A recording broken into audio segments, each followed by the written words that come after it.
Welcome to War of the Weirds, a war between friends who are strangers in discovery, the greater chance of victory. Broomy and Mystic have recorded an episode so powerful that they had to split it in two. Last time, Broomy broke down the bizarre life of one-hit wonder Screamin Jay Hawkins. In this episode, Mystic strikes back, and a victory shall be determined between these rabid rivals. Yes, it comes down to today's episode. The Nuclear Boy Scout.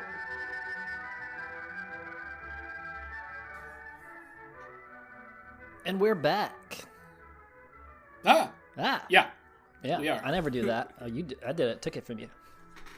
Yeah, I'm scared. Yeah. Coming I'm for scared. Coming for I'm your vulnerable. job. No. Yeah. Yeah, that was. But you have a story. I No. do. What were I you do. I have a What story. were you going to say? I'm going sorry. to take a sip of my tea. It's a prickly pear tea. I don't know what flavor that is, but I mean that's the Try not to flavor. But I prick don't your know. tongue. Yeah, it's just needles in here. My story kind of got weirder. Like, I mean, there's like one section in here where it's like this could just be a collateral damage episode. But when we get to that, depending on time, like I mean, it's still like a direct part of this story. But I mean, yours was sort of like that. Like, there's just more instances of his life. So Yeah. I'll just go ahead and preface that. We'll see if what we get to, but may save a little bit of a little teaser for the listeners. Yeah, I was like, this has just got wilder and wilder, but can't get to that. We got to start from the beginning. So, you may have heard of this story, but we'll see. David Hahn was born on October 20th, 1976. His parents were divorced. He lived primarily with his dad, but on weekends and holidays would visit his mom, Patty, and her boyfriend named Michael Polesic. I'm guessing is how you pronounce that. I don't know. It's Polesic. Polesic. Fucking imbecile. Yeah. No, I have no idea. I can't. Well, I'll go ahead and give a little disclaimer here that I'm not good at science and math and books and stuff. And this. It's fucking Polsac, dumb piece of shit.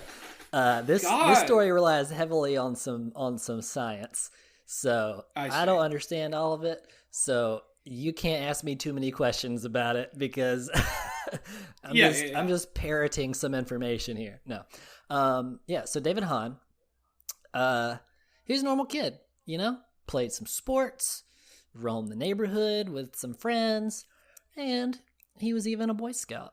Life was pretty normal for David and his family. When David, real quick aside, you know how Google News, Google News, you have that on your phone? Yeah, I have it turned off, but I did have it, yes. Yeah, I have it. I got tired of seeing the news. I know that's pretty hard for people to understand, but... yeah. But no, everybody loves news. Everybody loves You're it, yeah. crazy. Yeah. What's the news story? But it's just like, I got like a bunch of Boy Scouts related stories. Whoa. That I do, like... I did eventually, like, say, hey, not interested in scouting. Boy Scouts. We're Boy Scouts. Fucking stop showing me these articles. I have no interest in Boy Scouts. Yeah, Google News contacted me and asked if I could just talk to you more about Boy Scouts. So I'm doing this as a favor to them. I'm just like, your algorithms are supposed to be amazing. Yeah. It's supposed to be, like, the best. What the fuck are you doing? Yeah. Anyway. I saw a meme the other day. Speaking of this, it was like I don't remember exactly what the meme said, but you'll get the humor in it. It was like I was searching online for this product, but I couldn't find it, so I texted my friend about it, and a minute later, I got an ad for it on Instagram. I was like, "That's funny because it's true, and it has to be funny or else it's scary." It's funny because it's frightening. Black Mirror, isn't that the dystopia technology show? Yes, absolutely. Cool. It's a great show. I haven't watched that, but I think I would like it. Yeah.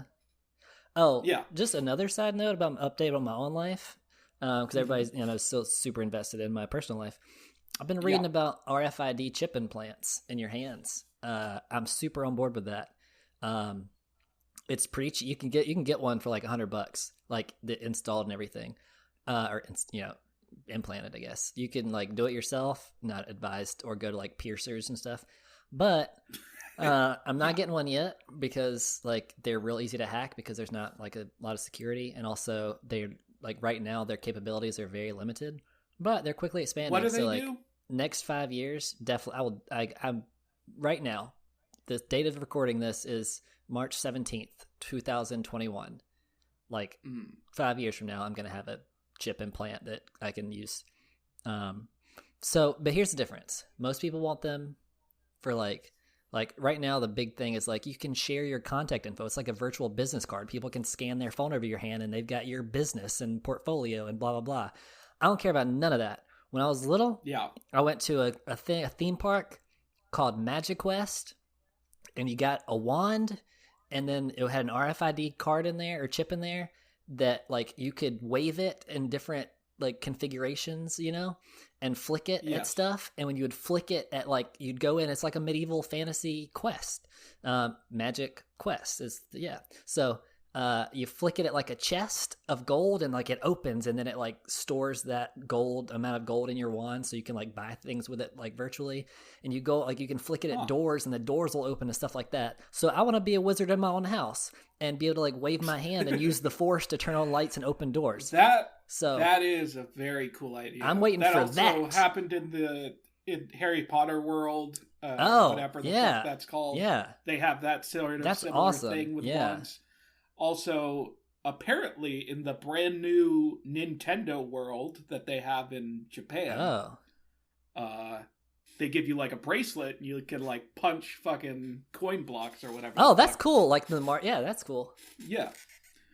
Wow, that type of thing. That's really cool. That's what I want it for. Like all these people, like I was reading about and watching videos about like Sweden, like basically Sweden's version of like Silicon Valley and all these like big tech companies. Like their employees, it's pretty common for them to have chips, and they can like swipe in at work and like access vending machines by scanning their hands, stuff like that. But it's like pretty much in the private sector. I mean, anybody can get one, but like that's primarily where it's taken off. And like I don't care about any of those uses. I want to pretend I have magic powers. And so when that becomes available and there's technology for that, I know there's some things with your controlling your computer, like mouseless keyboard, like a mouseless laptops, they can do it like with your eyes and anyways. Yeah. It's like I'm getting more on board with that stuff. Not that I don't care about my data. I don't want to store my medical records in case I have an accident. No, I want to be able to open doors magically. Anyways, back to David Hahn. I'm just imagining accidentally opening windows and shit. Yeah. Just being like, God damn it. We're like having a party and I'm like pooping in the bathroom and accidentally open the door and everybody just like looks down the hall at me. All right, and you're like, use your magic hand. Yeah, you close it. You're just jealous. No, mine's fucked up right now. Like clap on lights. I still love those. I want to get those installed. Like, I mean, you can do like smart stuff where you can do it from your phone, which is still kind of cool. But, anyways, Oh, what? Last digression. You can cut all this out if you want, or you can just skip ahead for these. I'm probably not going to. But no, this is fun. I'm just I was thinking about. All right, so like think about. All right. Right now, like witch aesthetic is pretty popular. Yeah, sure. That's a thing, and then like people like spells and like crystals and stuff like that. I'm not throwing off on any of this. Like I'm just talking about it. This is not my story. But that's like a thing right now, right? Mm-hmm. Yep. Yeah. So I'm thinking like, and also like, teas are real big, and like herb shops, like not just, marijuana, but like tea and spice shops are really popular, and like, and like all these like, and rustic, these like gothic aesthetics and stuff like that. I don't know. It's like all these like rustic and cabin core is a thing. So I think it's pretty funny that like 20 years ago, like looking at like the Jetsons or like Back to the Future and like all these shows or movies and of like, and even books about like depictions of the future, of even, I mean, SpongeBob, where like in the future of like everything is sleek and metal and minimalistic and like, and it's funny that like now we're going back to like burning sage and making teas and casting spells and having a cauldron. To be and, fair, I mean, we're still moving in that direction generally, but I think it's funny to like be these fair, little. If you like, pan the camera to the right, you'll see fucking. Like you have your iPhones and I've got in your hand, yeah, I've got like my computer monitors and screens everywhere and like cords and stuff. And so like, I mean, obviously as a general trend, we're going more towards, but I think it is funny that like there are these like little, like the pendulum still swings both ways, like throughout history, you know?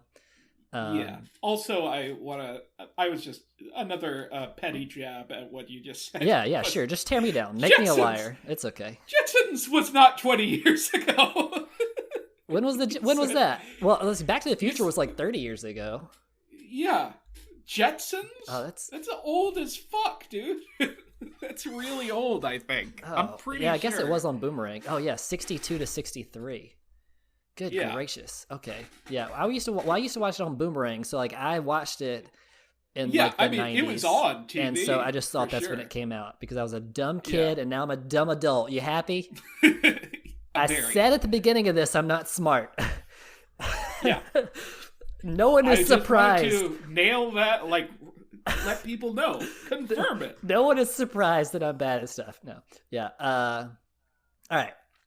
But somebody who was real smart and good at stuff, David Hahn. What a segue. I just like flourished my arms like Vanna White. That's on his business card. Yeah. By the way, you scan his hand, it's David Hahn. Smart, good at stuff. Hi, nice to meet you, David Hahn. No.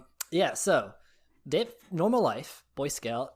When he turned 10, his dad, who was an engineer at GM, his name was Ken, gave little David a book for his birthday that changed his life and changed the future for many people. It was called The Golden Book of Chemistry Experiments. Ooh. This book included tips for how to set up a home laboratory, and it walks the reader through a variety of experiments. And it was geared mostly towards kids. You know, it was, you know. So some of the experiments were pretty simple. You know, they teach you how evaporation works, but some of them were more complex, like how to make rayon and alcohol. This changed David's life, and unfortunately, like that is a double entendre because like chemistry changed his life, but ultimately alcohol would change his life for the worse. So that's like, I'm not trying to be funny there, but like that's an accurate statement. But anyways, back to happy stuff for now. 10 years old David. He went through the entire book and did every experiment.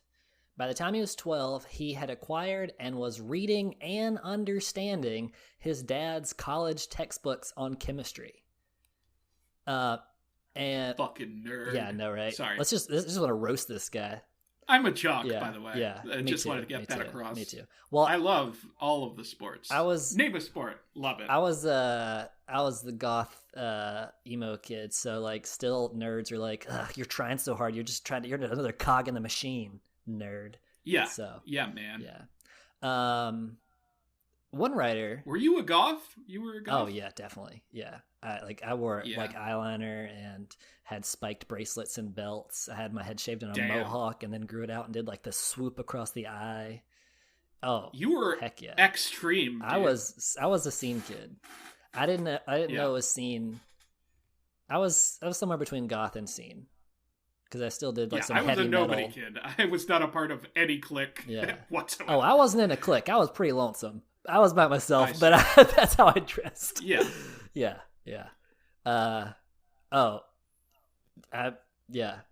What were you? What was your like? Do you have like do you have like an aesthetic now?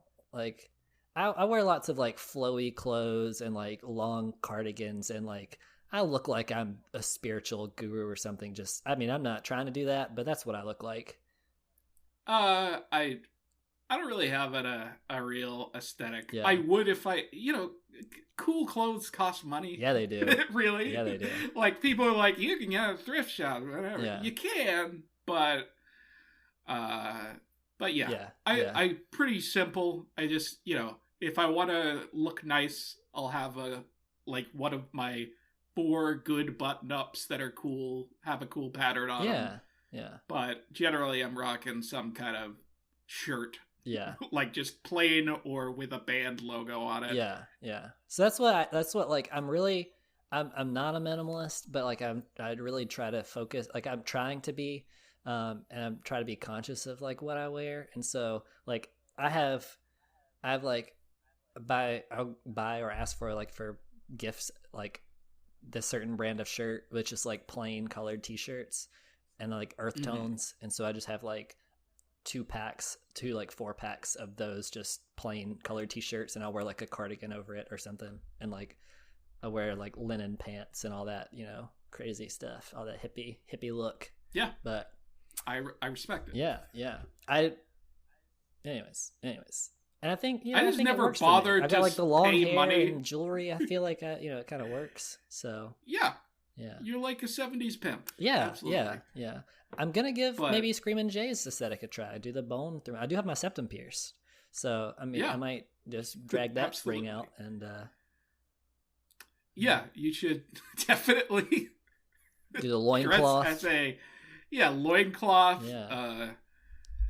Make sure to really emphasize the African nature of what he was sure doing. This would not go poorly at all in 2021. No. As a very white person. Yeah. Just kind of embracing. But yeah, I think I just never bothered to spend a lot of money on clothes, and I just don't want to start. That's why I haven't gotten into, like, I'm interested in like cool, funky clothing, but not enough to spend a lot of money. I think my this is going to turn into a therapy session here. I think my like the reason I have a distinguished aesthetic is because, I mean, I didn't choose. I'm not like, this is what I like. I mean, it's not just like, you know, but I think it like has a lot to do with, I had 2 older brothers, and so my family, like growing up, we were not doing great. I mean, we had everything we needed. Like my parents were poor, but like we never felt it. Like they sacrificed a lot so that we never felt it. Yeah. But like I definitely had, like I had my 2 older brothers and then like older male cousins, and so all my clothes and outfits were hand-me-downs. And so I definitely, and my brothers were all into sports and stuff, so I had like a lot of like sports themed clothing and jerseys and stuff, and I hated sports. And so I think it like kind of contributed to me like having this very weird thing of like I have to have like buy something and wear this and because it's like I would never had the freedom of expression before, because it was just like whatever my brothers gave me or whatever they had. Yeah. It was like counter culture and counter. I was like, I had autonomy and I can buy what I want and wear what I want. So anyways. Yeah.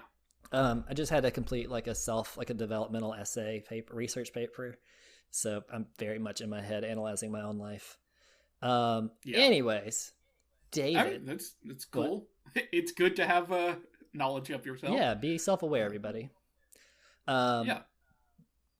So I went through the entire book, did all the experiments, was reading college level textbooks for like on chemistry and physics and engineering and stuff, understanding all of it. One writer said that when he stayed with his mom, she would, quote, often wake up to find him asleep on the living room floor surrounded by open volumes of the Encyclopedia Britannica.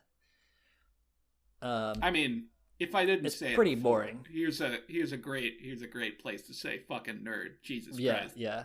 I thought you were going to throw off on how boring the encyclopedia was. It was putting him to sleep, but. Okay, sure. Yeah. But it's just the idea of doing that for fun. Oh yeah. Yeah. It's like, gosh, who values learning? And I mean, but if you're just reading the encyclopedia, like I've heard people have done that in general before that they'll just like read the encyclopedia, and I'm like, what? Like it's not even you're reading into something like, you're man, you don't have any interest. You're just like, I'm just gonna read about everything, I guess, because I don't care about a thing.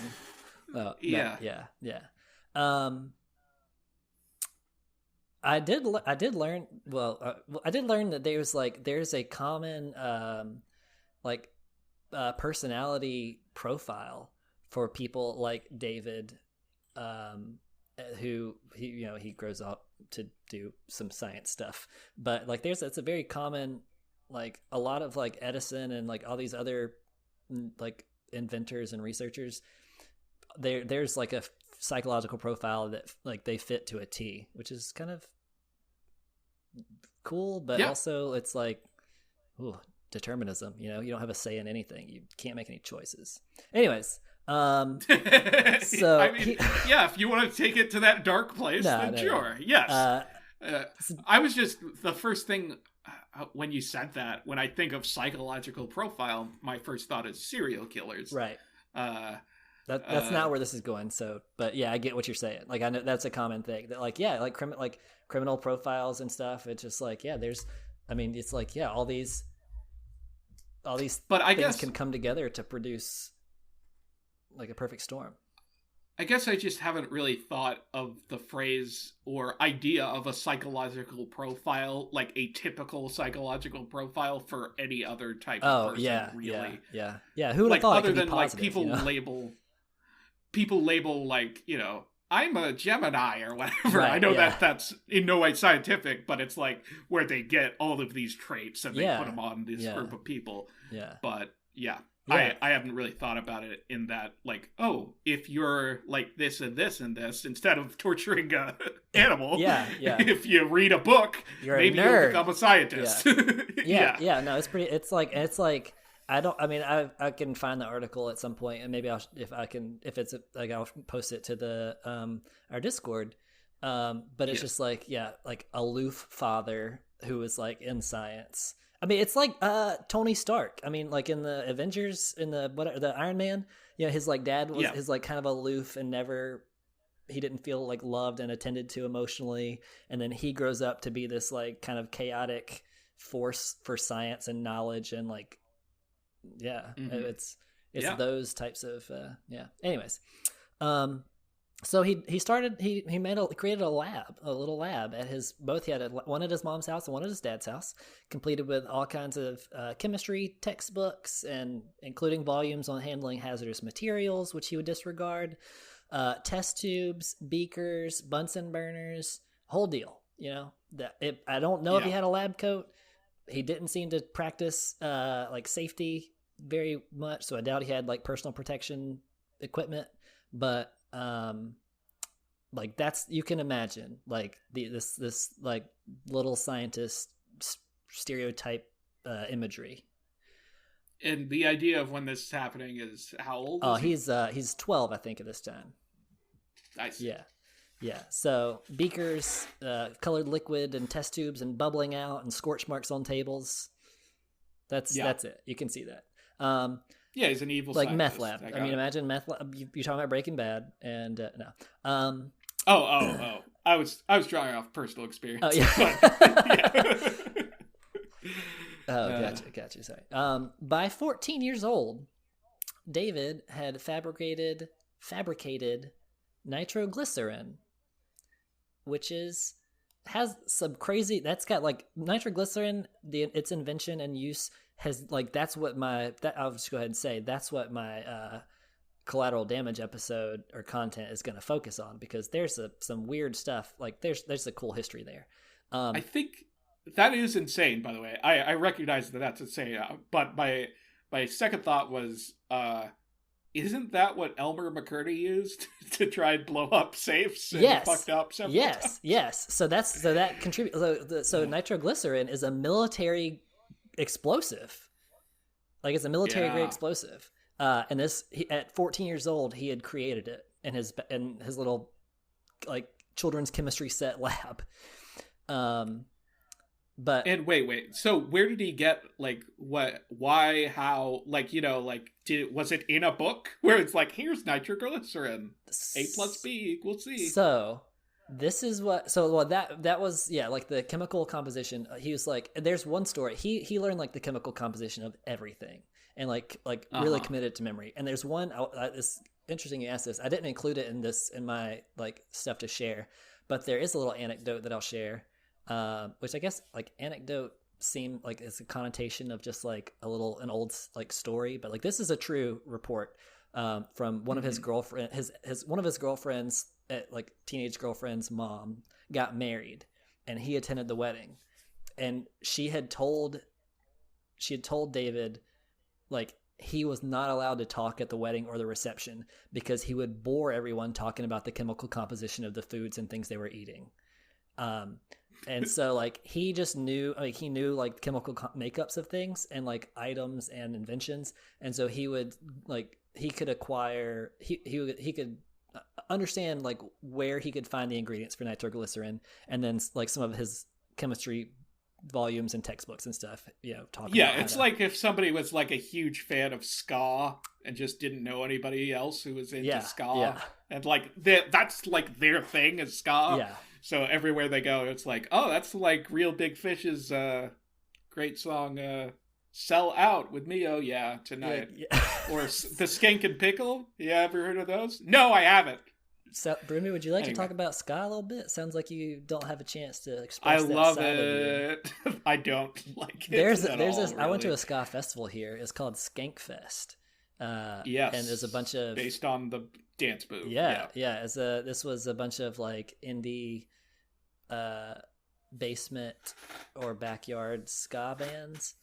And I went when I was a kid because my aunt, her neighbor he has like a studio in his basement, and he does this. He's but I went to this, like, because obviously she hears him playing music all the time. And so she's like, yeah, I can get into it. And he like gave her a CD. And so when they had this like outdoor festival, she's like, oh yeah, looking at me, she's like, you like music, you can go. So we went, and it was fun. And then like at dark, they all brought out tents and went into tents and started having sex with everybody. So then we left.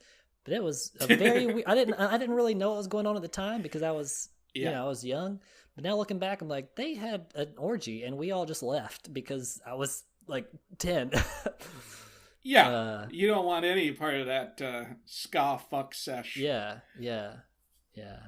So that was fun. That is funny. Yeah. 10-year-old at a ska show. Yeah. Like, and that's like an outdoor festival. Oh yeah. And like everybody was high. Coolers just everywhere around that you could just go get alcohol out of. Like they just I wouldn't bring a kid to a festival like that. Yeah, they were all. Yeah, I mean, she didn't know because she didn't know like the ska scene or whatever. And everybody was super nice. And like, because they were all just a bunch of like very peace loving hippie people, and so they were all very nice, and they thought it was great that the kid was there. They're like, oh yeah, you like this? Oh, that's fun, yeah. And so I was just like, you're like, no, I don't really know what this is. I don't know what this is. There's so many horns. What are the horns? I'm reserving judgment. Yeah. And then, well, of course, like the dancing, I was like, this is a very odd dance, like style of dance. Plus they were stoned and like moving in slow motion. But anyways, so 40 fabricated nitroglycerin. Little teaser here for the collateral damage episode, since I already said that it's going to be about like most of it's going to be about nitroglycerin and maybe some more crazy things that happen in David's life. But military grade explosive is also used to treat heart disease. Like if you inject it. So tune in to find out how the wild story of nitroglycerin. Delightful.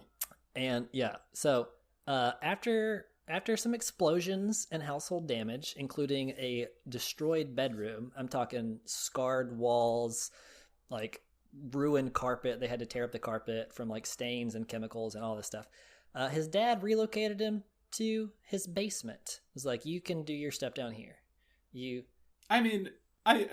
be like, if I was his dad, I'd be like, you can't do your stuff anymore.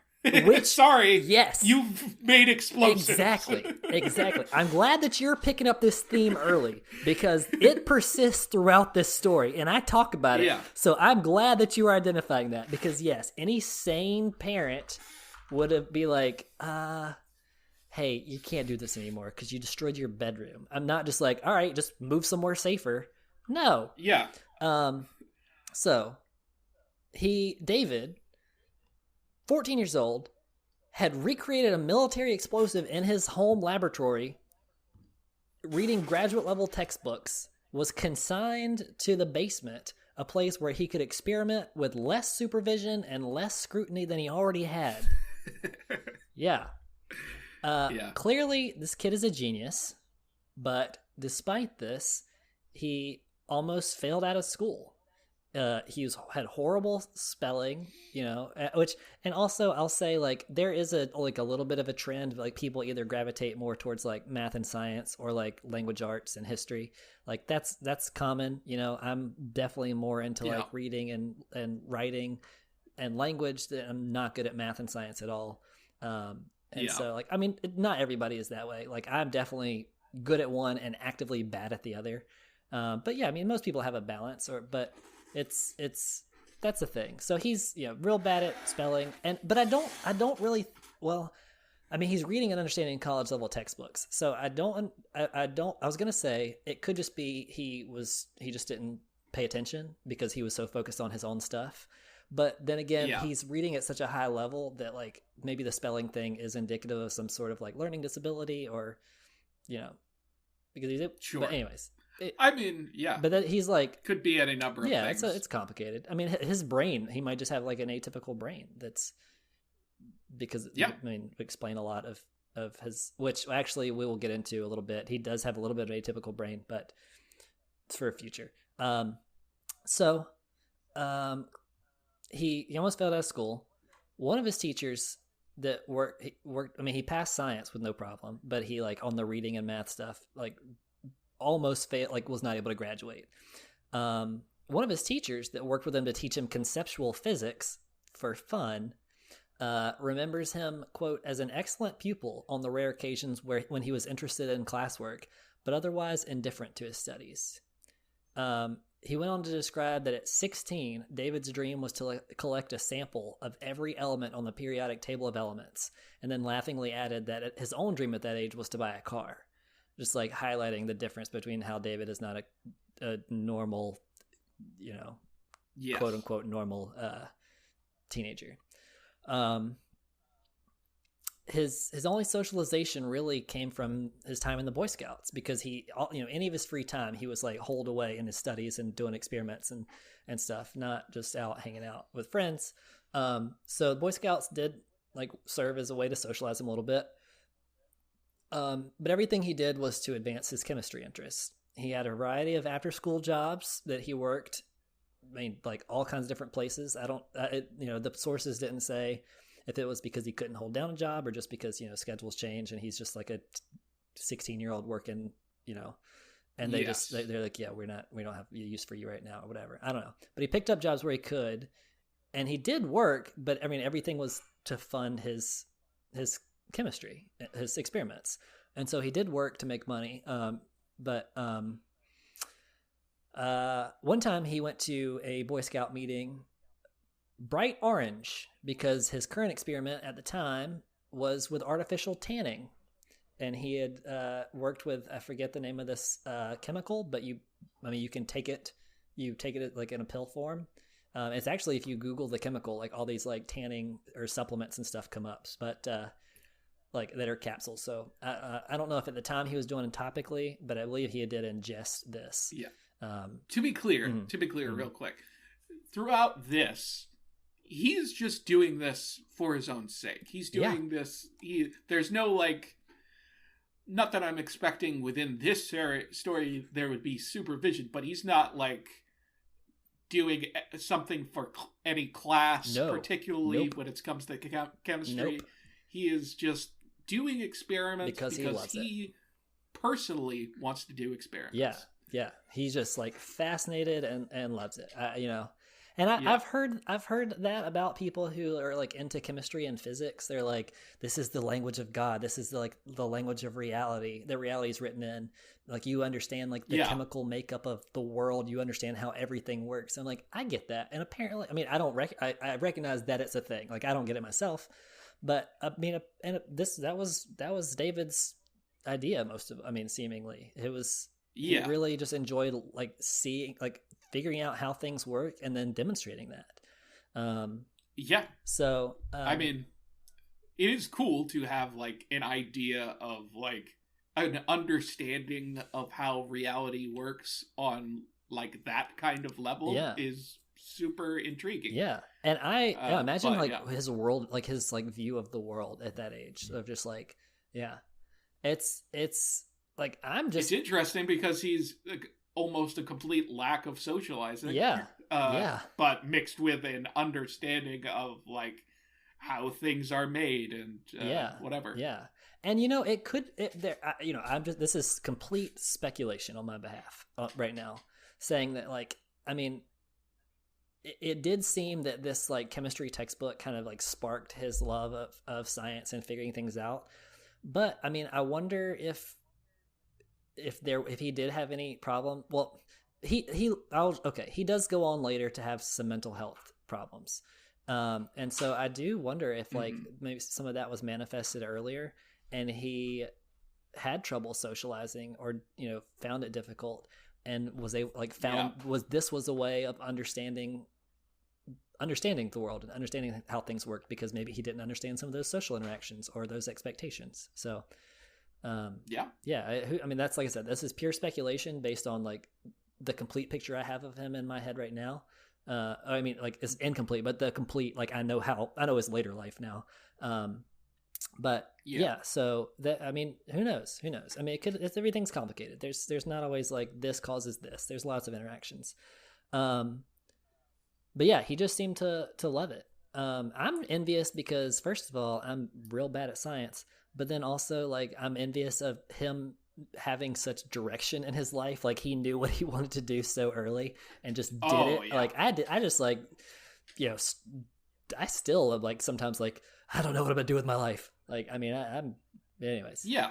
I mean, that's a much more relatable way to be, right? By the way, Mystic. So don't worry about being alone in that. Because people struggle for a long time. Yeah. People don't pick a major in college, that type of thing at all for like 2 years. I've got lots of theories on how I think that like education structure should happen, but like, it is not conducive to like producing people that like have any idea of anything, of like what they want to do or even how things work. Like, anyways, I'm not going to go on that tangent. There are a lot of issues with education on almost every level. There's the quote about like education getting in the way of learning. Like, that's cliche, but it's true. Showed up orange because of experimenting with artificial tanning. He got in a bit of trouble one time by bringing powdered magnesium to a camping trip with the intent of making fireworks. Which is, who hasn't been there? I know, right? Instead, he blew a hole in the tent. One article that I read that actually made his story famous. And they ended up, the author of the article or the writer ended up writing a book. But he talked about, he's like, while most kids were experimenting with blowing stuff up, like rudimentary things like gunpowder, David Hahn like created nitroglycerin to use. Like he didn't just like take gunpowder and like he just like, A plus B, like you can use this, light it on fire, boom. He was like, no, I'll create the volatile substance and then set it on fire. So he got one final incident that I have to mention because it's telling, foreshadowing. Ooh. He was expelled from camp one summer because he was caught stealing smoke detectors to disassemble them because he wanted parts for a new kind of experiment. And I'll get to that soon, and it'll be the main part of the story. Wait, where did he take them from? He was at like a summer camp, so he would like take the smoke detectors from like the buildings, like the dining hall and the mess hall and not dorms but cabins and all that stuff. I see. Smoke alarms are pretty important. Like to his cabin type thing. What's that? Take him to his like cabin or whatever, or he was hoarding them. His house. He was hoarding them up. He was going to take them back to his house, but at the time he was just like getting. One article summarize, or this the same article I referenced, which I should go ahead and give credit to the author of that article. His name was Ken Silverstein. He wrote, it was a Harper's article. They went on to write a book in 2004 about Hahn's life. He says the experiments up to this point were, quote, explosives and moonshine, but then things changed. He was so intently focused on his experiments and his behavior was so erratic that his parents thought that he was making and distributing drugs, which is, I mean, not a far leap from what you would think. Like, that's not what he didn't do that. But they actually would follow him to see if he was going to the library when he said he was going to the library. And, like, to their chagrin, he was. Like, he'd be like, all right, I'm going to go to the library. And they'd be like, he goes to the library for hours a day. Like, that's got to be a cover. And they go and they find him at the library surrounded by books. And so on one hand, they're probably like, oh, okay, that's a relief. He's not doing drugs. But on the other hand, they're like, God, I wish he'd just, like, say he was going to the library and go sneak out with some friends or something. Like, so we could bust him for whatever's going on. He would, like, retreat from the world to pursue science. His experiments began to get so out of hand that his dad forbade him from being in the house alone out of fear that he would blow up the whole house. His dad and stepmom would lock him out of the house anytime they weren't home, even if that meant they just ran down the street to, like, grab something from a gas station or whatever. They locked him out and he was not allowed in. Then his stepmom began doing, like, sweeps or inspections of his room. Any chemicals or materials that he had, like, hidden under his bed or in his closet, she would confiscate and throw out. Okay, so he basically, now it's gotten to the point where no more experiments. Right? Because they're confiscating chemicals or whatever. Right. So they're recognizing that there's potential danger in his behavior. Like, to himself. Like, he's not, like, he's not malicious. He's just kind of, like, recklessly experimenting. So this is where it's complicated, because, like, they love him and they want to protect him, and so they're, like, trying to shut him down, but at the same time, like, this is something he loves and is excelling at. And so it's like, I mean, I get where they're, I mean, I don't know the the intricacies of their relationships and their discussions or arguments or whatever. Like, it's not as black and white, but, like, that's a tough, like, that's hard. Like, he's already retreating away from you. Literally. And that's it's like the core of his identity. Yeah. And you take that from him. You're trying to prevent him from getting to, but because it is actually legitimately dangerous. Right. Yeah. And, like, especially if he seems to be, like, pretty, like, if he's, like, reclusive and you're doing this, like, it's pushing him further away. It's complicating your relationship. So that's obviously pretty, like, that's a very complicated, that you love him, so you're hurting him by protecting him, sort of thing. One night, there's a huge boom. The house shook. His dad rushed downstairs to the basement to find David practically knocked out because he was mishandling a volatile substance. It was some kind of phosphorus thing. I don't know chemistry. And it's very flammable. And he was, like, trying to mash it up with a screwdriver. And so the metal struck, like, caused a spark, exploded in his hand. Burned his face. The container shattered. And for months after this accident, he had to go to doctor's appointments where they would remove shards of the plastic container that had, like, exploded into his eyeballs. Oof. I'm just thinking about how horrific and gross that is. But also, how did he... I mean, I don't... Did he blind himself then? No. It was just like, no? Very fortunate. Like, very... When I first heard this, because, like, there's YouTube videos about him, and there's, tons of articles and stuff. But I was, like, when I was listening to some of the videos about this, I was like, how did he not, like, how did he get blinded by this? And like, no, it just like, no, he had to go have it. Yeah, I don't know. He was very fortunate. Maybe they're just tiny enough. Yeah, fragments that it did not crazily impact his eye. Yeah.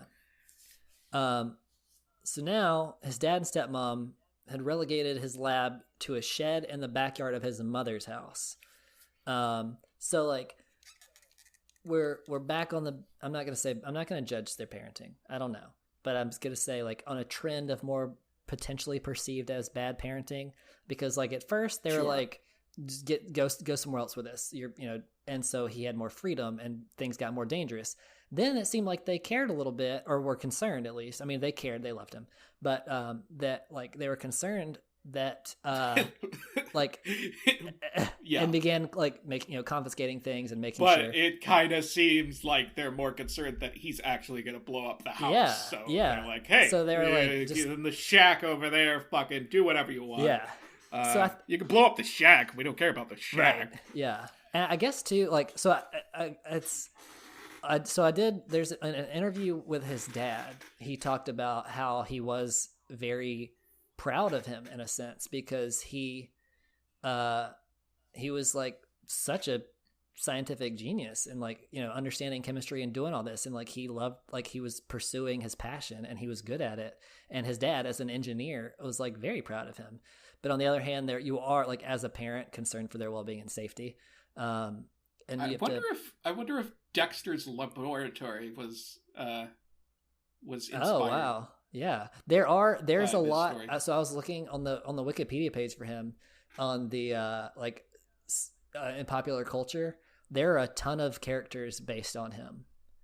Which I mean, some of them are in shows I haven't heard of or haven't seen or don't. But I mean, it's so there. Yeah, it doesn't say Dexter's laboratory in this, but it does. Like there are a couple there. I mean, that is a thing, so it very well could be.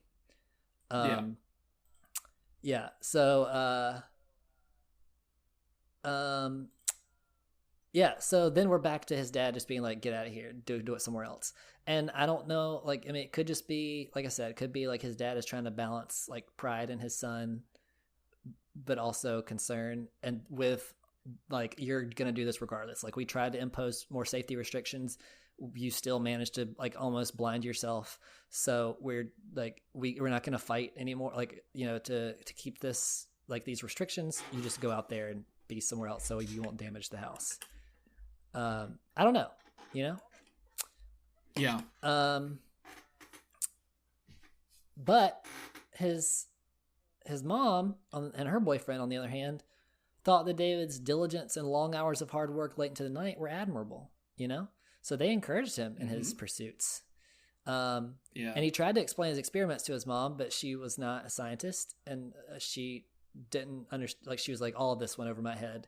But one thing that she does recall him saying was, one of these days we're going to run out of oil, and declared that he needed to work to do something about that. And that like seemed to be a common theme, that like she would hear him talking about that a lot, and like reading about current events and stuff. Like, yeah, we're going to run out of oil. Like the world, that seemed to really bother him. Yeah. So, pretty, what is it? Just a high bar you're setting for yourself there. Yeah. I'm going to solve the issue with the finite amount of oil and fossil fuels in this world. Yeah. Yeah. Ambitious, He's looking ambitious. Yeah. That's what I wanted to say. Yeah. Yeah. And his, they were like, all right, I don't know if they really understood how serious he was about, they thought he was just like playing out there, or, who knows? But in an effort to curb his more dangerous interests and to provide him with more socialization, they encouraged him to stay involved in the Boy Scouts and encouraged him to work to become an Eagle Scout. And I don't know what that means. I know apparently it's a prestigious, well, thing. Based on all of these news articles I've been reading, I can tell you. Oh, yeah, you're a Boy Scout expert. I forgot. I love them. Can't get enough. But I think it's just a high rank, right? It's maybe the highest rank? I know it was a high rank. I don't know if it's the highest rank, and I don't really know. Like, this article, like, it did talk about, like, you have to do something distinguishing and like quote unquote have the spirit for an Eagle Scout or something, which I guess is just like it means you have to kill another human being to devour get steal their spirit. I think that means that Yeah. your troop leader has to like you enough to like, you know, you have to suck up to him. But yeah, I was gonna ask, did you ever do Boy Scouts? No, Me either. Are you outdoorsy at all? not particularly. You know, I've been camping and I like it fine, Yeah. but yeah. I don't really know much about Boy Scouts other than what I've learned here in this article, and then also know that there's a hike that I like to do, and the Boy Scouts like maintain part of that trail, and they build bridges when the creeks flood. But I don't really. Cool. I'm sure that's not like their core. There's more to it than that. But and I know they're not just the bridge builders. Bridge builders, yeah. No. That there's I do know that there's badges, and there are things called merit badges. I don't know if there's different things, that there's merit badges or separate than other badges. The famous idea of badges are like merit badges where, hey, knit a sweater you get a knitting sweater badge. Yeah. Or like the kid from Up, wasn't he a Boy Scout trying to get a badge or something? Like help the elderly or something like that? I don't know. I don't remember what it was. I don't remember. Hot take, Up wasn't that great. I agree. I just like the first part, the sad montage, and after that I'm like, all right, I'm done. I feel the exact same way. The first part is like a brilliant sad short film, and then the rest of it is just like, okay, I guess be silly, and like the developer like came up with that and like showed the director, and he's just like, yeah, this is supposed to be for kids, and so then they attached the rest of the movie to make it silly and make them forget the trauma they suffered. Talking dogs. Yeah, let's get those involved. Yeah. But yeah, there are merit badges, and you have to earn 21 of them. Now there are like a set number of basic ones that you're required to get. Like there, I don't know how many. Like some like half or something. You have to like earn these. Like everybody has to earn the same 10. But then you have like 10 or 11 or whatever I don't know the number. I mean, I don't know exactly how many are like the standard ones. But then all the rest of them, you can kind of pick like what you want to go into. And there's like dozens or hundreds. I don't know. There's a bunch. And so you can do them to suit your interest. So David, instead of earning a woodworking badge or a business badge, he decided that he would make history in his town by being the first and only scout in his troop in that area to earn the Atomic Energy Merit Badge. So he worked with Westinghouse Electric, the American Nuclear Society, and the Edison Electric Institute. He created a pamphlet detailing the benefits of nuclear energy because he was on a quest to figure out a fuel alternative. And he, using a juice can, coat hangers, soda straws, kitchen matches, and rubber bands, he depicted a nuclear reactor, like a model of it, and demonstrated with like labeling and naming, and then his brochure, how reactors work. So yay, working to get his merit badge. But this wasn't enough for him. And so David, at the age of 17, he did get the badge, and when he was like right before his 15th birthday or 16th birthday or whatever Eagle Scout age is. And that badge doesn't exist. Oh. It's a thing that he made up. No, it exists. No one had ever tried. No one. Yeah, it existed. Why did that badge exist? Yeah, I think like let me make sure. Because what the fuck are you thinking, Boy Scouts? Why is that an option? Like, so here's the thing. The reason it's an option, most people, I was reading about like most people that do it, like when on the, I don't know if this is the Boy Scout website or what, but it says, this was the 104th badge in their series.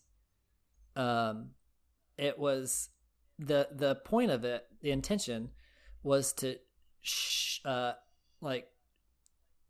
see the tracks caused by radiation and like explain what's happening. and then you're supposed to visit a place where radioisotopes are being used. And one of the troop leaders was like, yeah, most people just like go to a doctor's office and learn how x-rays work.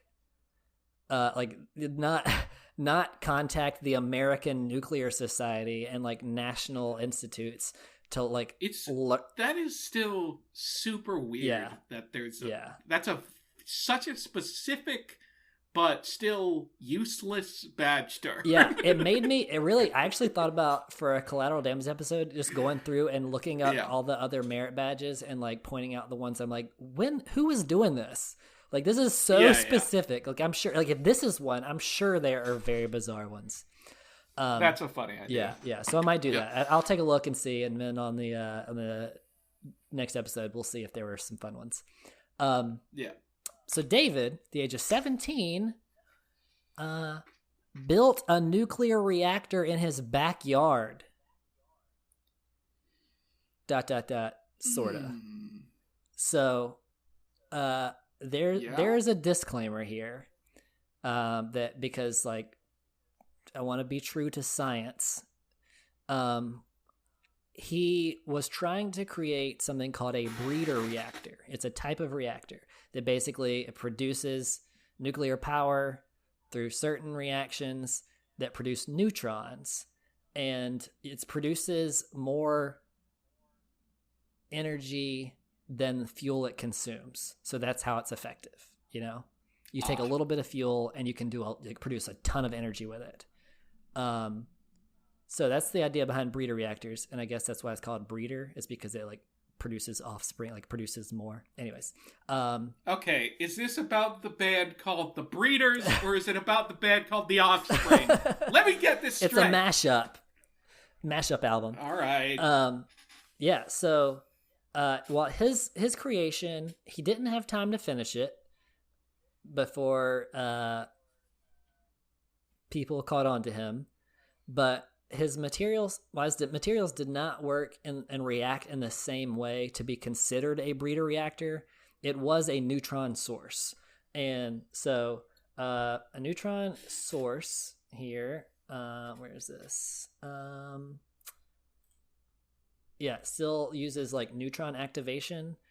And so basically, like, to be a nuclear reactor, which, remember, I'm coming from a limited understanding of science, and this is a very complex thing, and like there are different types of reactions, nuclear reactions, but like fissure has to happen, and it's like that splitting of the atom is what produces energy. I mean, that's how like the atomic bomb, you know. So, but a neutron source is any device that emits neutrons. Doesn't matter how it happens. So, like nuclear reactivity, it happens with like nuclear reactions, like the chemicals happening at a nuclear level. So is there radiation? There is radiation. Like a significant amount? Oh, yeah. So, still radioactive, still dangerous. And I know this is already crazy. And this was going to be my story. I mean, it is. But then also when I found out how he was able to do this, like how he was able to get the materials, it made the story even more crazy. So real quick, I will say, let me pull up this other, he produced, where's this? Yeah. So what he ended up producing, he made the reactions happening. He ended up refining the process, and I'll go through that as he was able to get more materials. But in the end, the final thing that he had worked on, which was still not his completed project, he got interrupted. But his creation was 9,000 times of radiation from thorium was 9,000 times the level found in nature, and 170 times the level that requires licensure by the nuclear registry committee or nuclear. I thought I had this somewhere else written down, but I don't see. I just have the abbreviation now.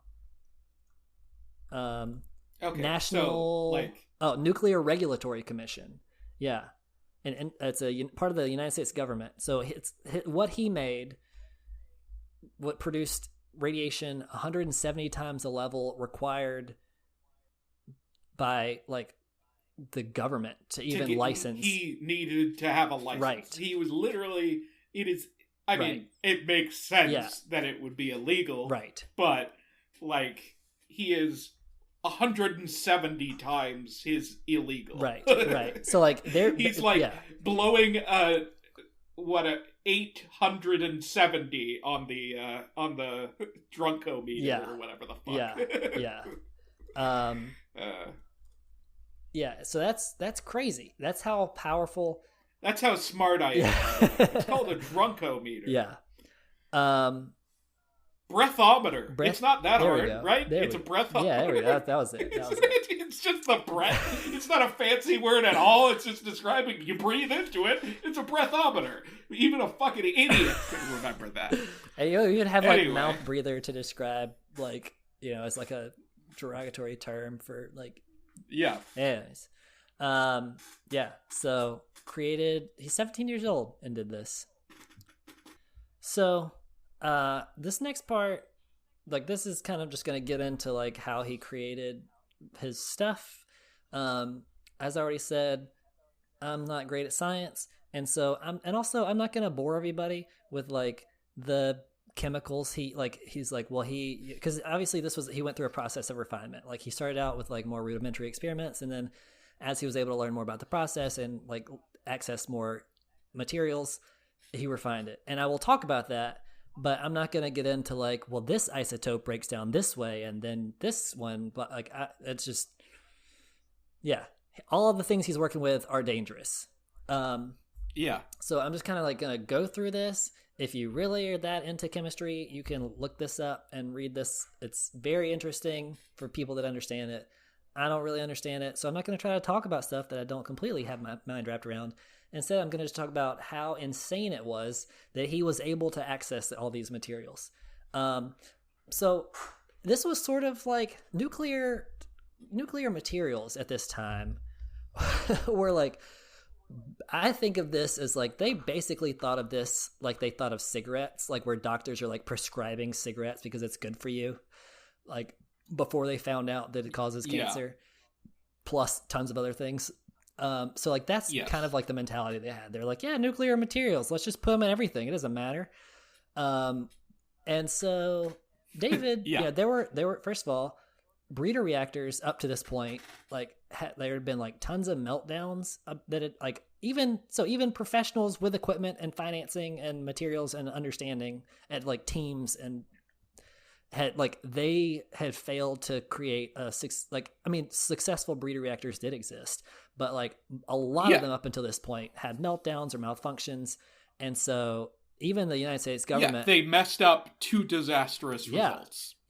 And so, it's not just like, oops, we didn't get to work, we lost money. It's like, oops, we didn't get to work and we killed half of the world. So oops, we didn't get to work, and now this land is ruined for 200 years or whatever. And those actually had not like fail-safe devices or whatever, like or what's the safe? I don't know. So obviously David did not, and the government, like they had tried to create some breeding reactors and then realized how they were failing, and so they're like, we're not doing this anymore. David, this is a quote. David did not have a vast financial support from the state, no laboratory save for a musty potting shed, no proper instruments or safety devices, and by far his chief impediment, no legal means of obtaining radioactive materials. So this did not stop him. He created fake identities. And I say created, like, I don't know if the siren in the background is super loud. I apologize. When I say he created fake identities, like, I don't mean like, he got like fake passports and papers and stuff. No, he just called places and said, I'm a professor. I'd like to order nuclear materials for experiments I'm doing for demonstrations for my students. And then they provided them. So yeah. All right. So he created these identities. He ordered a Geiger counter from Arizona, which he put together and then he attached to the dashboard of his car. And in one of the ways, well, I'll get to that. So he didn't set out to build a breeder reactor when he began his experiments, but like he wanted to, quote, irradiate anything that he could. So he wanted to build a radiation gun that and like I say gun, like not to like shoot people with, but like that would shoot neutrons at isotopes to cause nuclear reactions. But turns out producing that many neutrons is already dangerous. So he wrote to a number of groups that were included in his badge pamphlet from the Boy Scouts. The Nuclear Regulatory Commission, NRC, American Nuclear Society, Edison Electric Institute, which I mentioned, the Atomic Industrial Forum, like Nuclear Power Industries Trade Group, all these places, the Department of Energy even. He wrote 20 letters a day, claimed to be a physics instructor at high school and sometimes in college. And he said that, like in an interview, David said that they just very freely gave him all the information. They gave him tons of information. Some of it was more valuable than the other, but this one guy who was the agency director of isotope production and distribution at the Nuclear Regulatory Commission offered David tips on how isolating certain radioactive elements and provided a list of isotopes that can sustain a chain reaction. Basically, like, here's how to do this. So around what year, like, vaguely is this? So this is in the 1990s. Really? Yeah, like that recently. I don't know. I feel like by this point we really should really have a respect for the dangers of radioactivity. Yeah. I mean, and you can't buy cough syrup in like more than one pack at a time. And yeah, the potential for people to take advantage of right. you, like scammers or anything. Yeah. You should have that in mind by 1990, whatever. Yeah. And so, if you have someone calling and be like, how can I make nuclear reactions? You're like, I'm sure you're going to do this for the good of the world and not to create a nuclear bomb, right? Yeah, and I'm sure because you say you're a professor, then that means it's true. Yeah. He gave him feedback, told him like what the best chemicals were, and it was crazy. David says that the Nuclear Regulatory Commission, the commission attached to the government that's responsible for regulating nuclear activity. Yeah. They're the ones that are supposed to nip this in the bud, or like have like a watch list, They gave him pricing data and commercial sources for some of the radioactive wares he wanted to purchase.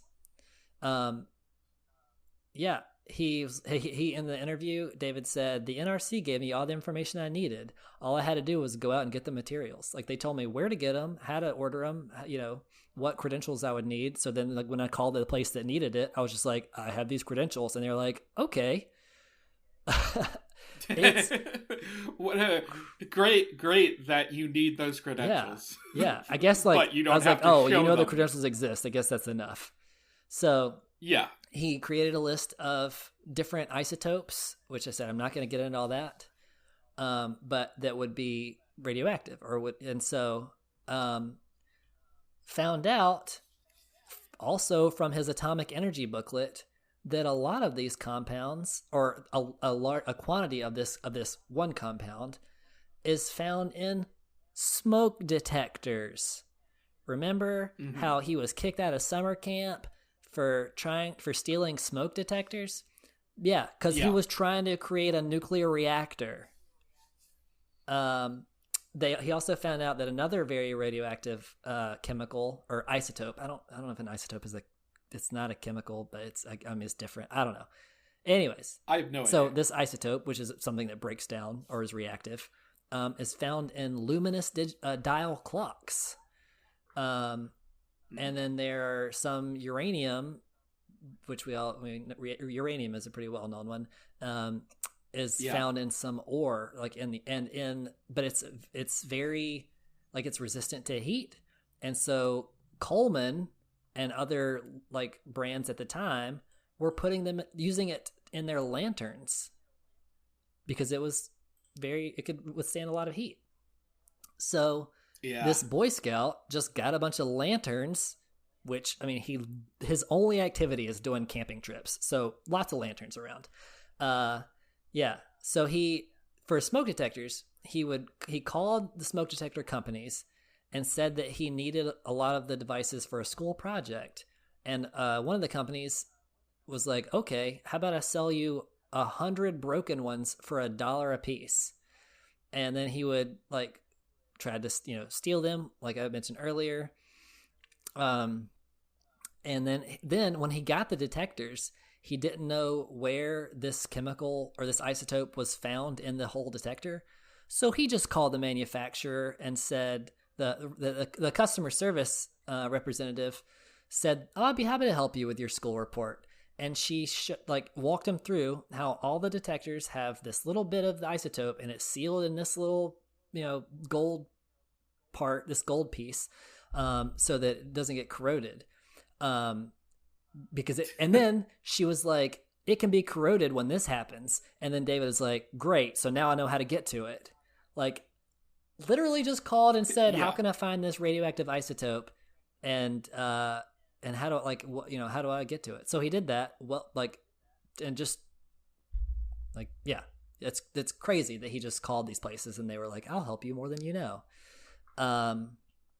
So created this little device by putting the radioactive isotope in a block of lead. So he did know that lead, he knew this is very limited safety precautions. He did at least put it in lead, and he worked with he wore a lead poncho that he made, and he would take off his clothes and throw them away and take off his shoes after he was done working on this, and when he would go inside. So he did have some understanding that what he was doing was probably dangerous. But yeah. Anyways, my thought right now is the idea of if he knows that nuclear breeder reactors are a thing that exist, right, he's just doing this because I want to do it. That's what I don't. He thinks he's gonna reinvent. That's it? What I don't understand about chemistry, and that's why it doesn't interest me. Because I'm just following all these experiments that already exist, and so you're not doing anything new. I mean, some people. I'm not saying that. That's my understanding. I have a very limited understanding of chemistry. I know that's not the whole thing, but that's why I don't really seem interested. Because here's an experiment that can help you make this turn green. I'm like, all right, well, if I know it's going to turn green, why do I care? I'm not. I already know how it plays out. To confirm. But yes, you were correct. To confirm it or whatever. Other people, when it's a new experiment, it makes a lot of sense to try and recreate it. Yeah. That type of thing. Yeah. But if there are literally reactors that are like this, it's maybe he wants to do this and then try and move on and try to change some things and create a new type of nuclear reactor or something. Yeah. Maybe that's the idea, but it's just that's probably what it was. Yeah. Not I'm logicking it out. He's kind of slowly building himself up with all of the experiments he does. I understand how to do this. I understand how to do this. He wants to completely understand how to make the nuclear reactor, and then he wants to experiment and come up with a better way on top of it. Yeah, and probably. Yeah. All speculation. Yeah, and I don't know. That's a good point. That's very good because as I said already, a lot of the breeding reactors didn't work or malfunctioned. And so his goal, could have been, I'm going to make one that's stable or that does work, or I'm going to figure out what's going wrong with it, or I'm going to get, figure out how it works, and then, seek to understand this breakdown more, and then hopefully, find better, safer ways as a power source, you know? And so like, I don't know what his end game was, or if it was just like, I want to, I don't know. So neutrons don't have a charge, right? They're neutral. That's why they're neutrons. They can't be measured, therefore, by a Geiger counter. So he didn't even know if what he had created was working. But then he remembered that something called paraffin, I don't know, throws off protons if it's hit by neutrons. And so he could aim this little lead thing. It had a hole in the side. It was like a lead block with a hole in it. He put the radioactive stuff in there. The hole would direct the neutrons out that way. So then he aimed the like I said, like I'm saying gun, but it's not like a trigger, you know, it's this block at the paraffin, and then the Geiger counter would register if the protons were being thrown off. So you can only register if it's hitting, like, as a secondary. You can only see the effect of it. It's like wind. The Geiger counter can only see like the tree blowing, not see the wind, you know? So that's basically how it works. But it worked. So, he wanted to irradiate the isotopes, which would cause nuclear reactions. So he did research, figured out, you know, what isotope he wanted to get. Something that's one of the ways he went about getting more radioactive isotopes was by hooking up his Geiger counter and driving around town until it went off. And then he would go like trace like onto like the shores of the lake and pull like digging up rocks and stuff and finding, Then, so that's creative enough. But he didn't get very much doing that, because turns out there's not just tons of radioactive minerals lying around public places.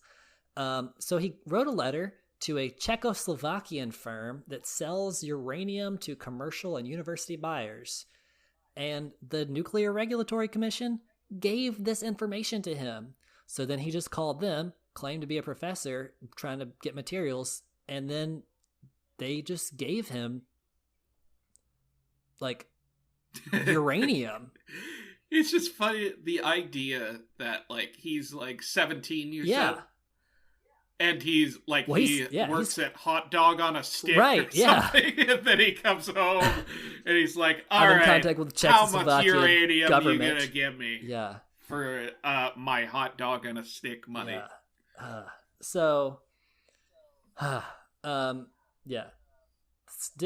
Found out that thorium, which is like now thorium is a very, like last time I checked, thorium is like the leading isotope used in nuclear reaction. Like they're trying to use thorium because it seems to be way more effective. So found out it's because it's so resistant to heat and high temperatures. He knew that like in lanterns he could find more, in like airplane parts he could find more. So he would go to get all these lanterns these old lanterns, and just had uranium in them, or thorium in it, I mean. And then he could melt down the rest of it, and then the only thing that would be left, because it is so resistant to heat, would be the thorium. He created this thing of like, I don't understand this, but it's kind of interesting, so I'll just say, in order to extract just the thorium from the ash, he cut lithium batteries in half, wrapped them in aluminum foil, and then heated it. Now, I don't know what that does, right? He purchased $1,000 worth of lithium batteries, but so like I said, I don't know how exactly like heating it does whatever, but I'm gonna be straight up with you. I have heard of the Nuclear Boy Scout. Yeah. I have heard of this story. But I don't know, something about it I had not realized, and I haven't really heard of many true stories of just like scientists just experimenting to experiment. Really? Like just like, and doing wildly dangerous experiments in that way. You know what I mean? Like, and dedicating their life to just, like, without any goal per se like, necessarily in mind, just, like, experiments with wildly dangerous chemicals, and just, that's my one pursuit. Yeah. Yeah. I mean... I just haven't heard of that, of, like, and not having that much money and just fucking doing it. It's not like he's like, I'm going to go to school, get good grades, and work hard and move on to become this famous scientist. He's just like, I don't care. I just want to do this stuff. I'm not like for anything else. Like not like this is just what I want to do. Yeah. So the create. I don't know. Like I said, how all the reactions happen with the heat and aluminum and the lithium batteries, whatever. But he was able to purify thorium, and this was the 9,000 times the level found in nature and 170 times the level required by the Nuclear Regulatory Commission licensing. One of the objects that one of the radium was another isotope that he used. This is my last little story, and then I'll get to, this is like the end now. But the radium was used because it's luminescent, because it's radioactive. They put it in paints to light up like panels, like in your car, like your dashboard stuff, you know. And then on the faces of clocks. They learned that it was dangerous because in the 60s, a lot of the people painting the clock who would lick their brushes to get it to a fine point all died of cancer because they're licking brushes with radium on it. I've heard of the radium girls or something. Yeah. It's a phrase. Yes, exactly. It's incredibly messed up. Yeah. But David... he was just like, all right, I can go to all these antique stores and find these old clocks. And he did. He called around and like all these antique stores and stuff and found some. And he told them like, if you come across more, I'll buy them for a lot of money. And so, yeah, it's crazy. It's such an insane dedication. Yeah, I know how hard he worked for I've never been this. so dedicated to something in my fucking life. I know. Yeah. So, at some point, he realized that this was dangerous. He had already created it, and it was all. But he realized, like, okay, this is. He said that he realized it when he was driving around, and the Geiger counter went off blocks from his house. Like, and then he was like, oh, okay, this is not just me and my shed. This is affecting other people. So like he decided to shut it down. So 2:40 a.m.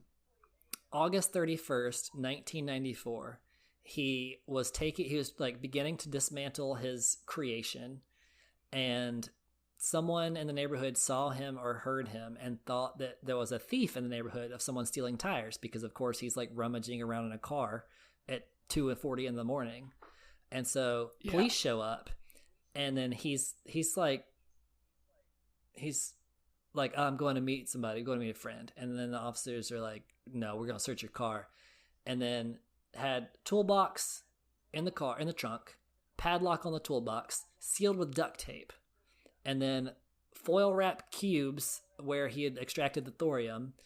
All these like faces of clocks and all this stuff, you know, and like the toolbox in itself like seemed like a red flag. And so then they were like, we need to see this. And then David said, no, it's radioactive. And so they thought that he had built an atomic bomb. And then this is my favorite part of this article. I will read this quote. For reasons that are hard to fathom, Sergeant Joseph Mertz, one of the arresting officers, ordered a car containing what he noted in his report was a potential improvised explosive device to be towed toward police headquarters. He later said it probably should not have been done, but we thought the car had been used as in a crime, so it was like evidence. We didn't even really think about like, oh, it's a bomb. Let's take it downtown to everybody. But anyways, then the police chief was like, when I came in at 6:30 that morning, it was already done. Like it's So yeah, bomb squad searched the car, the Department of Health, whatever, and then found out it was not a bomb, but it was radioactive. And so it's triggered the Federal Radiological Emergency Response Plan, and then it just became a mess. So, David kept his mouth shut. He knew this was dangerous, but he didn't say much about it and didn't cooperate with in the investigation. He said he's just like, I was trying to use thorium to create energy, and then hope this would help me get my Eagle Scout badge or merit badge, which was a lie because he didn't care about that. He just, didn't want to be in trouble. And also, didn't he already get that badge? Yeah. Easily disprovable lie. And actually, the people his troop leader or whatever, I don't think it was his troop leader, I'm not sure, but tried to get him discredited and have his badge revoked, but they were like, nah, he did enough to with the intent of, also that's the one thing he definitely went above and beyond. So but they were like, no, but the whole point of the Eagle Scout is to help your community, and this put his community in danger. But so that was in August, right? They learned about this in August 21st. It was not until November 29th that experts went to the shed to look at the levels of nuclear activity and radiation. And then they were like, yeah, this is super dangerous. So it's they didn't really understand what they were doing though. But they knew it was excessive, but they didn't really, they were didn't know what was happening. Cause everything was tarnished. So that's what, 2 months later? It's August to September, October, November. 3 months later, they're investigating the source of this nuclear activity. Then they said, okay, this is dangerous, and it's it's spread. I mean, it's not just in this little shed. It's detectable from the area around it. And then they still did not do anything until January 25th, which was 5 months after he had been arrested, and for the EPA to do their little survey of it, and found. So is he imprisoned at this time, or what? Yeah. Okay.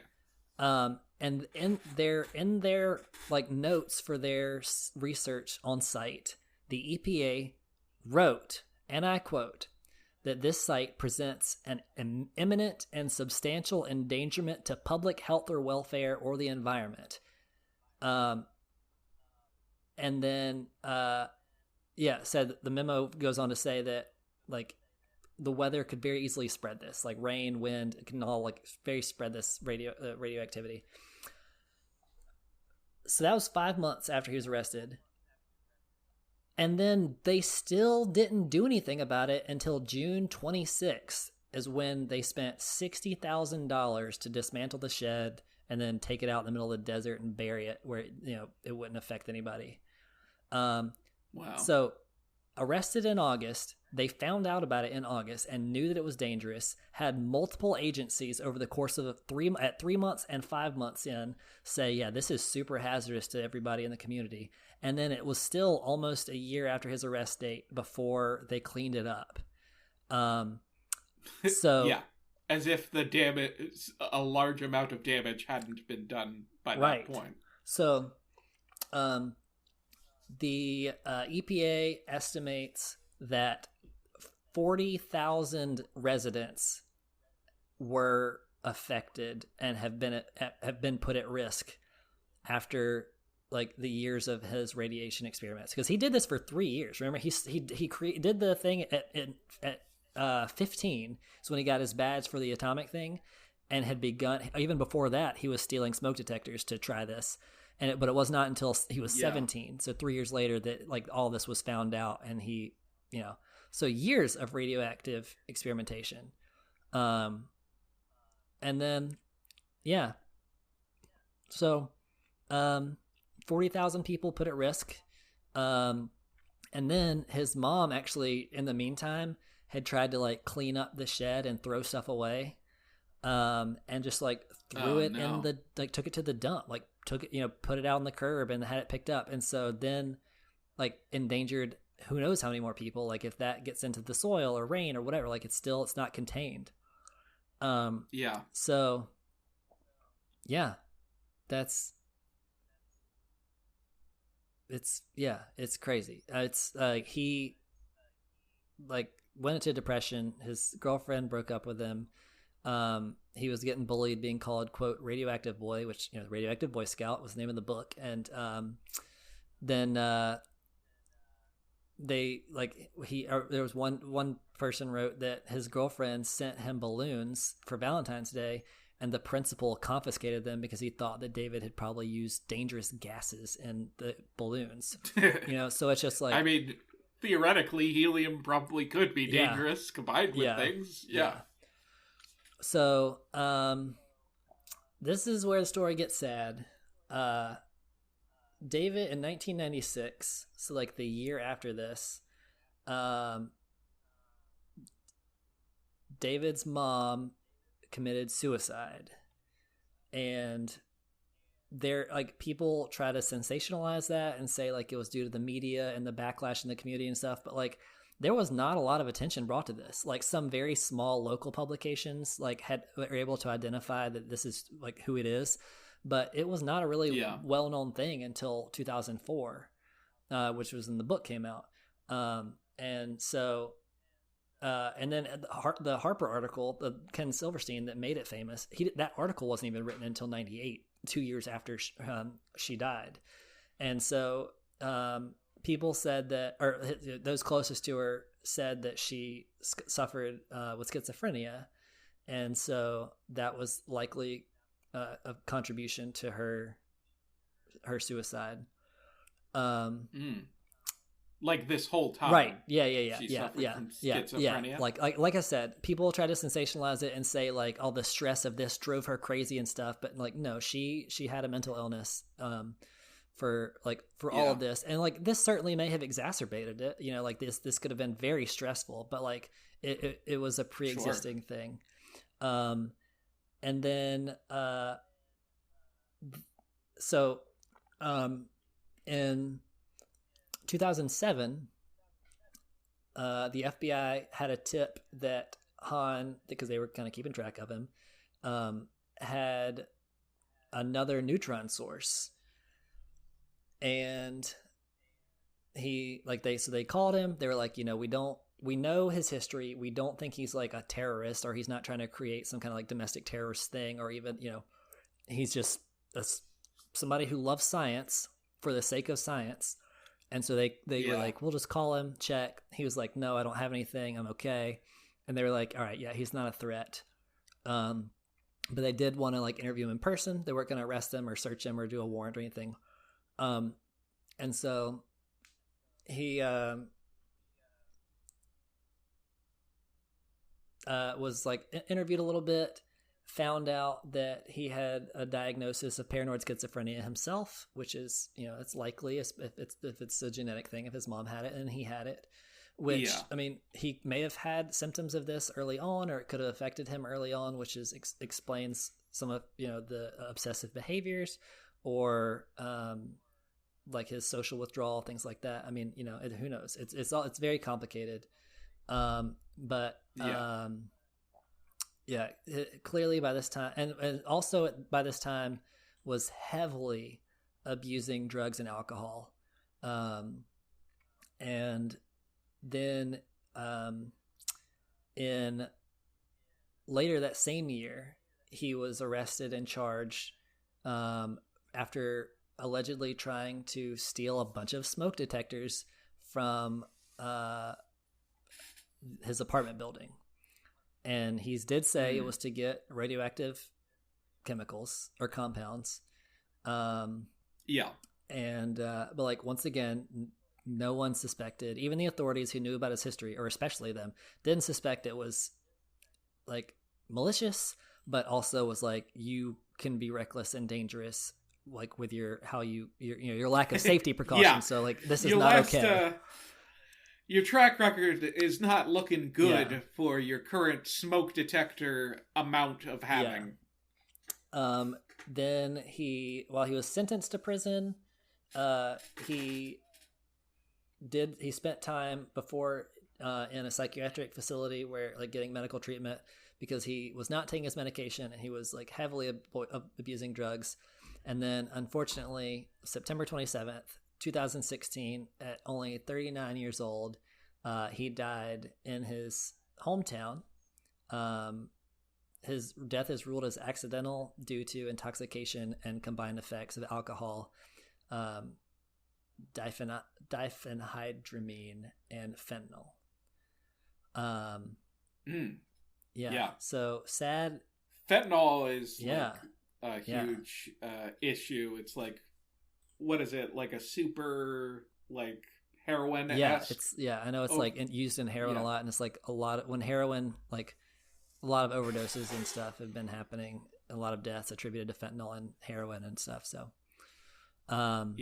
very powerful, but dangerous.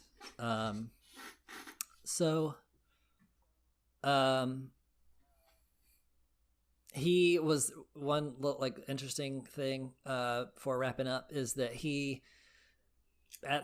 when the EPA realized like what he had done and like demolished his shed and stuff, and like packed it and protected it and buried it, they offered to like give him a screening to see like radiation damage in his body, and he declined. And then over his life, there were like multiple instances where like government agencies recommended and offered to screen him, and he declined every time. He said like he didn't want to know if his life was going to be cut substantially short due to damage from radiation. And I guess that's tough. Like there's all these genome sequencing things that like can tell if you have the gene that you're going to get Parkinson's, or you're like, and a lot of people, some people want to know. I mean, I know people who have like done that with like breast cancer and stuff, and then like had mastectomies in order just like preventative. But yeah, it's a tough decision. Like, do I want to know about this like impending doom? And he's like, nah. But I mean, yeah, it's a matter of like, if you can't do anything to stave it off or whatever, like then that's a good question. But if you can do something to stave it off, you should probably know. Yeah. So he's a very troubled person. And I mean, a genius level chemist. And kind of a sad story for, I mean, I don't want to diminish like, I mean, obviously feel bad for him and, his struggles that he faced, but I also don't want to like say that he was some kind of like, that he was a great, I mean, obviously I'm talking about his genius and stuff, but like he did put a ton of people at risk. And then he, it's also like we followed his journey. People, I mean, if you're somebody who's empathetic, a lot of things were like, of course you don't understand necessarily his experiments entirely, but you can have an idea about it, and there's empathetic things about him. But when you literally put 40,000 people's maybe not lives in danger per se, but some of them perhaps, I don't know the effects of like, but like if you cause somebody to get cancer at an earlier age just from living around you vaguely, that's fucked up. That's a really fucked up thing that you did because you wanted to make a nuclear reactor. And like, and even if you wanted to do it for the good of humanity, like finding oil replacement, but like it's you almost hypocritical if he's like, completely. I'm going to endanger all these people. Or it's like, it's like I said, I'm not trying to make him out to be a hero. I mean, obviously I feel bad for him and empathize with his, his mental health struggles and things like that. But at the same time, he did put a lot of people at risk. And just because it's cool to say a 17-year-old built a nuclear reactor in their backyard, like it's not it's someone to be admired because of the recklessness of his actions. So,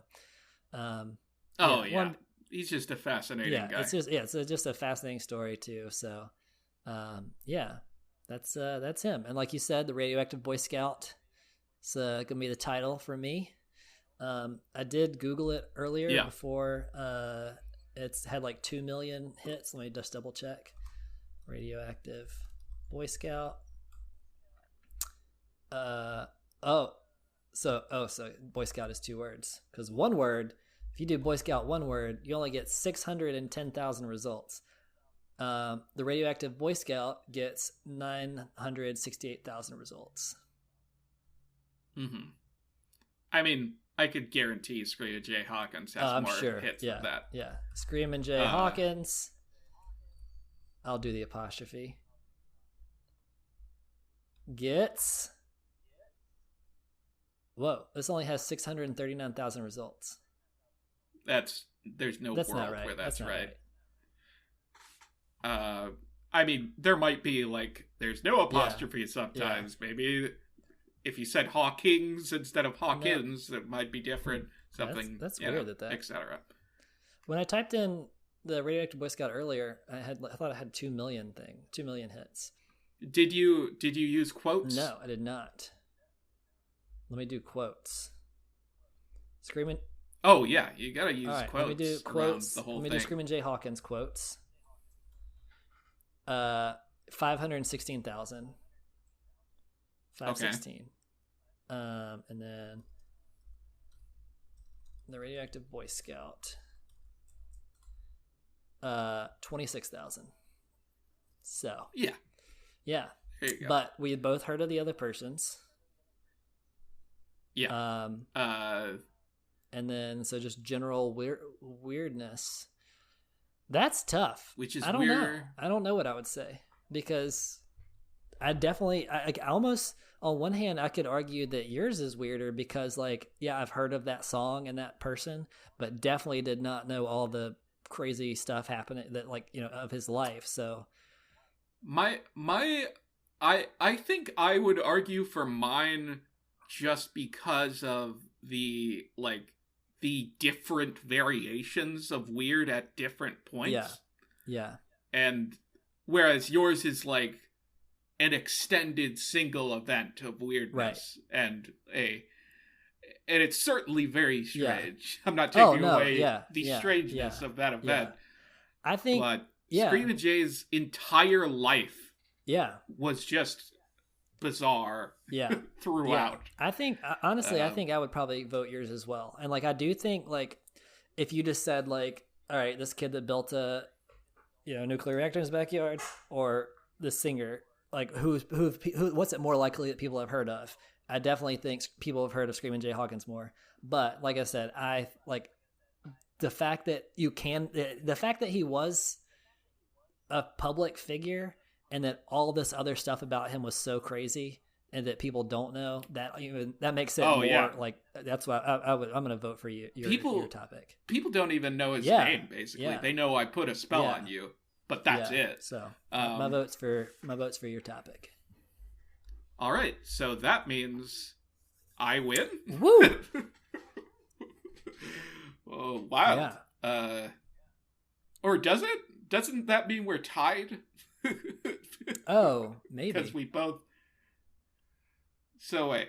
So I lose the first one. You get a point, and then we both know the other's topic. Right. And we both voted for yours, though. Yeah, but you got a point. Oh, that's right. Nobody got a point, and then I got a point. So we'll give it to me. I'm just saying that because personal preference is what we do for if a guest comes on. Yeah. It'll just be their personal preference. Yeah. So let's make that a ruling for now, even though it's in my favor. Yeah. No, I'm okay with that ruling. I agree. I would have voted for, if I would have. I think I feel like general obscurity or something, or which one we feel. I think that for me that carries a lot of weight. So if we both think that yours, then yeah. It's But it was, I mean, yours was very strong. Very good story. Very in-depth. I liked how in-depth you got with all of the ways in which he extracted thorium. Yeah. That I was fun. worried, like, obviously it's super complicated, and I was like, I don't know how to just talk about this superficially. But yeah, definitely tons more information if you're interested in that. You can check out the book or YouTube videos on it or articles if you understand science more than I do. But my victory means I will force Mystic to watch an incredibly or experience some incredibly bizarre piece of media that I will also engage with, and we'll have a whole episode dedicated to it. We've talked about an album that was about drinking piss. Yeah. We've talked about Killer Clowns from Outer Space, the film. An album that just sounds artist. like a cacophony. It's so abrasive. Yeah, a performance artist that pretends to be a log just sitting there, as well as just a bag sitting there, and also PewDiePie's chair. Vlogs as PewDiePie's chairs. Yeah. Or anthropomorphic we've talked plane. about a lot of strange things. I don't have a specific one nailed down in this moment, but when the episode comes out, you'll know what it is. And before then, we'll have a collateral damage episode for you. Or maybe flip-flop before then. I don't know which one will come out first. Keep you guessing. We don't know. You don't know. Yeah. Fuck you. Anyway, thanks for listening. But this was I like how you go from episode. F you to thanks for listening. Yeah. Go fuck yourself. Eat shit. And I'm so happy that you listen. I really appreciate you taking the time to listen. It means a lot. But I hate you. And we will see you on the next one.